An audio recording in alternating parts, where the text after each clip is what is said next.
Assalamualaikum warahmatullahi wabarakatuh. Perkenalkan, nama saya Quratul Ainia dari Prodi Informatika semester 8.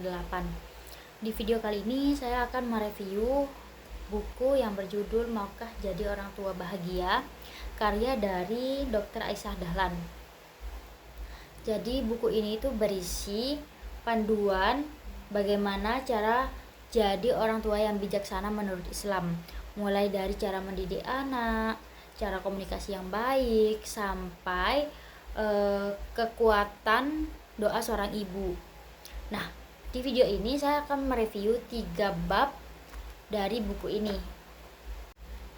Yang pertama ada bab dengan judul Anakmu Amanahmu Berkahmu yang ada di halaman 12. Di bab ini penulis mengingatkan bahwa anak itu bukan milik kita.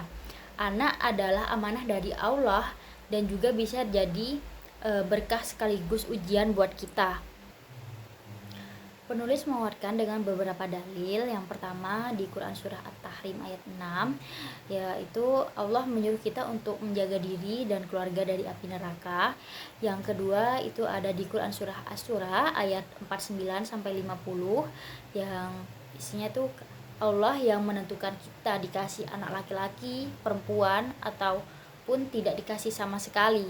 Jadi kita nggak boleh menolak ketetapan Allah. Yang ketiga, ada hadis yang bilang setiap anak lahir dalam keadaan fitrah, orang tualah yang menjadikannya Yahudi, Nasrani, atau Majusi. Jadi dari sini kita belajar bahwa keberhasilan anak itu tanggung jawab orang tua. Lalu pertanyaannya, bagaimana cara jadi orang tua yang bijaksana? Nah, di bab ini disebutkan ada 3 kunci. Yang pertama, luruskan niat. Yang kedua, terus belajar. Dan yang ketiga, pahami anak. Seperti itu.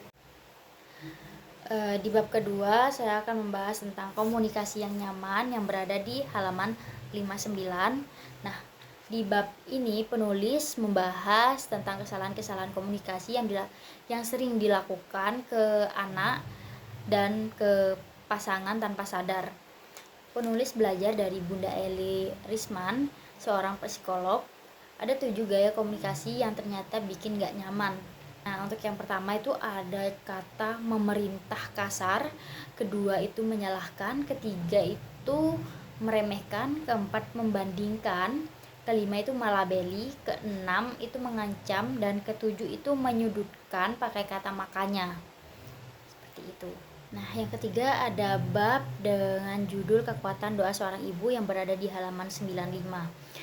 Di bab ini penulis menjelaskan kenapa doa seorang ibu itu sangat kuat.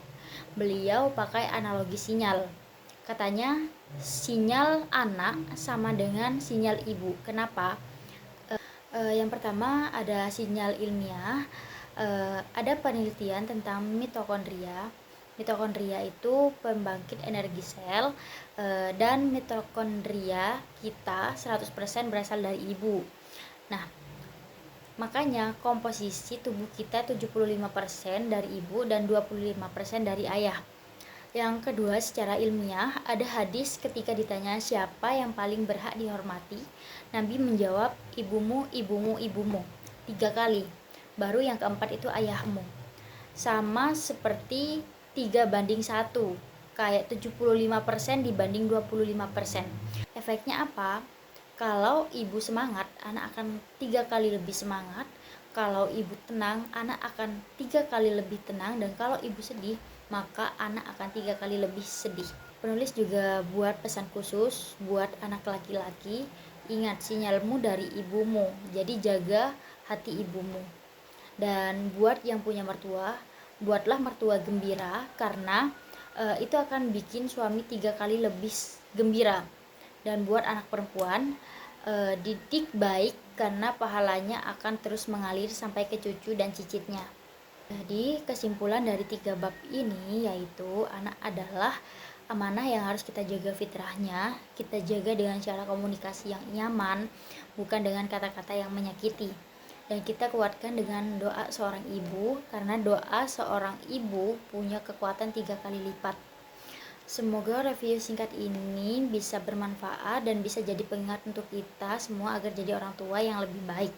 Wassalamualaikum warahmatullahi wabarakatuh.